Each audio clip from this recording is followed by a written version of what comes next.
The subsidy was to go by June. In politics, one day is enough to do the miracle or the damage.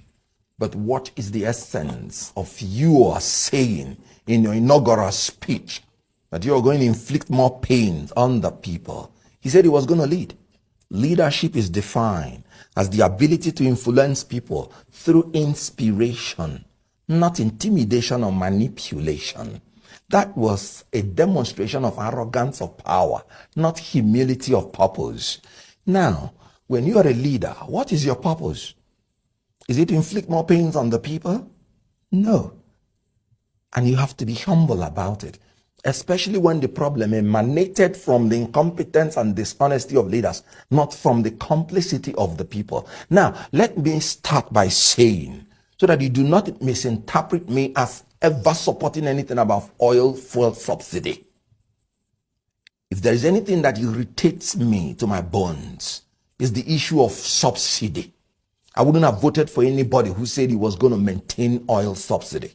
And I'm very serious about that.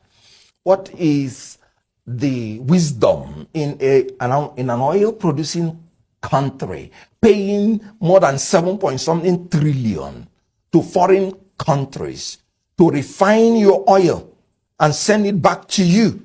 You paying their shipping line, you building their refineries abroad, when you have your 4 refineries already built. So you support his move then? No, listen to me. Right. I am saying that I hate everything about oil subsidy.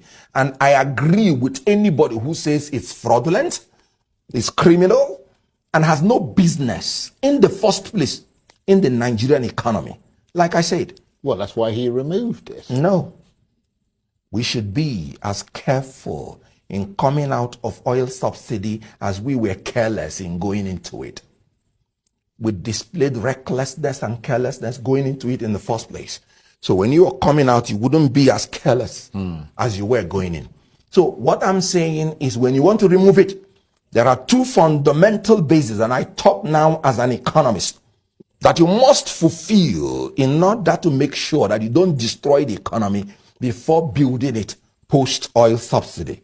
And the 2 basic econometrics that you must achieve: you must saturate the system with fuel, and you must ensure there is no monopoly. When you saturate the system with fuel, elementary economics will teach you that when supply is excess, it maintains a cap on the price.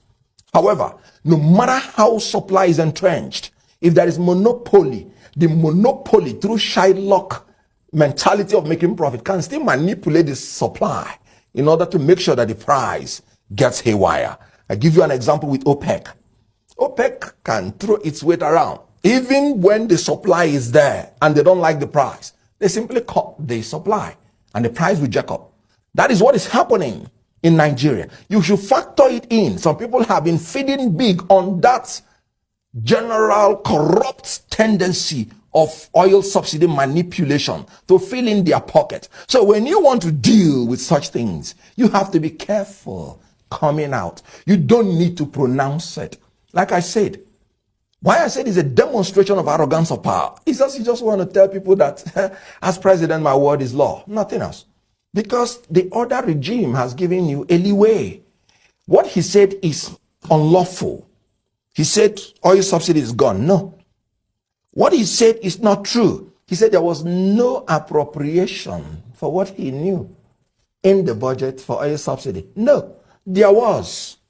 And it ought to end by June. If you end it today, that means the June allocation for oil subsidy will be dyed by some elements of criminal tendencies, because they would have jacked up the price before exhausting the subsidy, which is already a matter of law, which is already in the Appropriation Act. So there was everything wrong with that pronouncement. And it is anti-labor, it is anti-people, not because that I support oil subsidy, but because of the recklessness with which they are managing the exit of the oil subsidy. Right. Well, the